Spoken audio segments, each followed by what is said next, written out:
Hi, I'm Michael Bisping, and this is Games for M.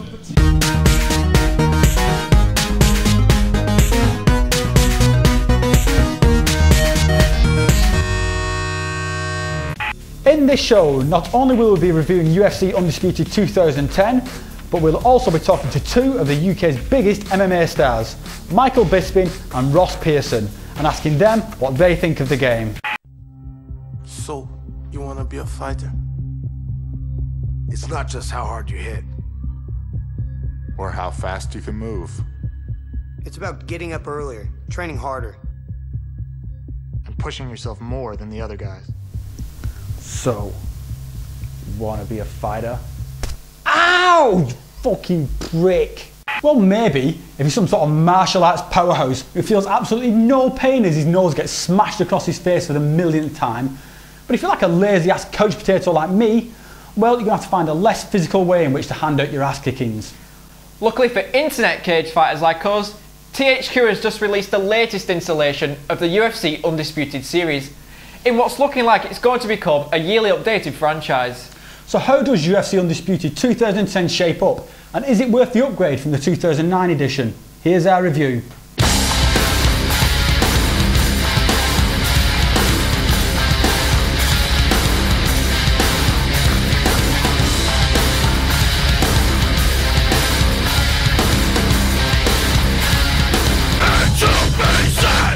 Okay, for those unfamiliar with the world of mixed martial arts, then here's a quick overview. UFC is the largest organisation in MMA and is commonly mistaken for being the sport itself, so let's just clarify. MMA equals mixed martial arts, which is the sport, and UFC is an MMA fighting league. Now the UFC has fought its way to the front of the pack by way of having regular events packed to the brim with big name talent. And even those unfamiliar with the sport itself might have heard of a few of its biggest fighters who have crossed over into celebrity land, such as Randy Couture, Chuck Liddell, and soon to be B.A. Baracus, Quinton Rampage Jackson. Shut up, fool! Well, that's enough about the organisation. If you're thinking of buying this game, then there are two questions you should be asking. Is this a good UFC game? And UFC aside, is this a good game? Now the answer to this first question is an overwhelming yes. This game is a UFC fan's wet dream, with everything from the Zuffa introduction, to the menus, to the fighter intros before a fight. It's exactly like you would see on any UFC broadcast, and it really sets the scene. So, all that aside, let's break the game down a bit.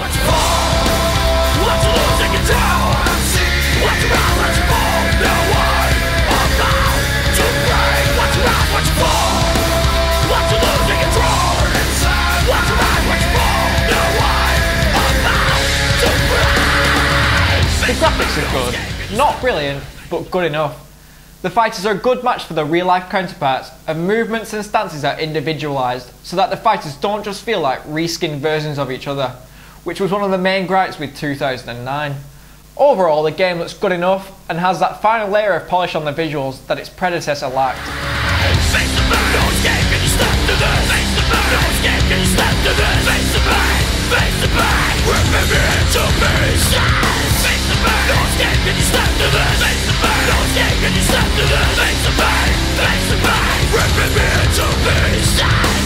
Now this is where the game excels, and it is packed to the brim with features and gameplay modes. There's exhibition modes, tournament modes, online versus, online fight camps, recreating famous fights, create your own fighter campaigns. There's probably just too much to even mention. Now one of the coolest things is that you can download actual fight cards from UFC events, so you can play through the entire main card and put your own take on the outcome. So if, perhaps like me, you didn't like the way that Rampage versus Rashad turned out, you can remake history and punch that annoying motherfucker's lights out the way that Rampage should have done. You a bitch. Whoa, settle down, Rashad. Like I said, you a bitch. Right, whatever. I can't wait to treat you like a bitch. The bottom line is that this is one feature-packed game, and everybody should find something that will suit their taste. So full marks on this front. Watch your rise, watch you fall. Watch you lose control. Watch your rise, watch you fall. Now I'm about to. The basic gameplay is nigh on identical to its predecessor, with a few tweaks that introduce new strategies into how you fight. First off is that the octagon cage isn't just a boundary. Strikers with weak takedown defense can keep their back against a cage wall to help prevent against being taken to the mat, but this comes at the risk of being fenced in and getting fucked up. On the flip side, strong clinch grapplers can pummel their opponents against the cage, which reduces their opponent's stamina, making them more open to submission attempts. Now the second addition is the ability to sway your fighter in order to avoid a blow or to add more power to one of your own. Now this looks pretty cool when your opponent tries to land a few punches only for you to coolly duck and weave around them before delivering an elephant twatting counter attack. But the thing is with this technique is that it roots your fighter to the spot, and so you just end up pivoting around the waist, like thus. Get down, you little power, fool, little sex,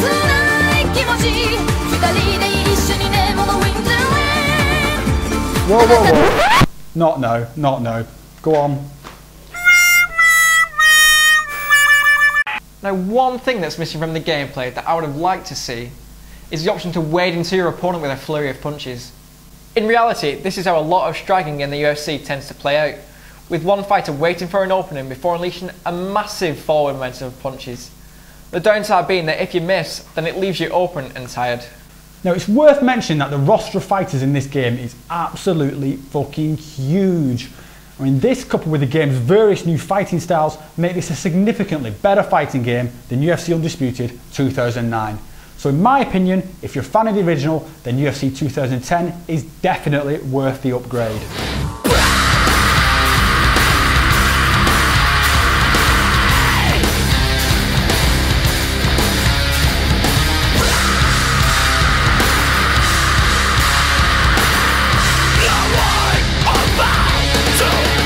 Now to me, multiplayer is the heart of any fighting game.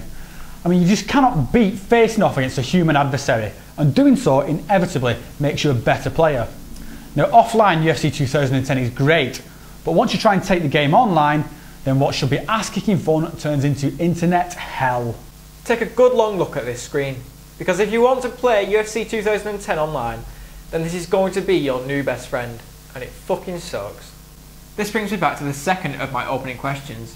UFC aside, is this a good game? Now as a UFC fan, I really want to say yes, but it's with a slightly heavy heart that I have to admit that there's a couple of flaws in the game that just makes it fall short. I mean, the multiplayer matchmaking is seriously broken, which makes finding a fight online an absolute ball ache. The next area it falls down is in the overall skill the game requires. The 2009 edition of the game allowed you to flick the right stick to reverse an opponent's transition attempt and turn disadvantaged situations into advantaged ones. Now in order to do this, your timing had to be near perfect, and pulling it off highlighted the difference between a novice and a seasoned pro. Now UFC 2010 contains the same option, but in order to give the game more mass appeal, the window for performing these reversals has been massively increased and it's been taken advantage of online. It's now incredibly easy to perform reversals by simply spamming the right stick during transitions. So what was once a pinnacle of skill is now easily achieved 9 times out of 10 by even the most noobish of players. And this pretty much renders the entire grappling section of the game obsolete, as it becomes far too risky to try and take your opponent to the mat in case you end up with them on top of you, beating the piss out of your unconscious skull. Now maybe this is intentional, but MMA is supposed to be a skilled sport, and so it just seems bizarre that the game doesn't reflect this. So for UFC Undisputed 2010, we are going to award an overall score of 8 out of 10. But if you're buying this game purely for the online, then be warned, we should probably knock this down to about a 6, because in its current state, it's abysmal. Hopefully THQ will patch the shitty network code so this game can become the definitive MMA video game experience.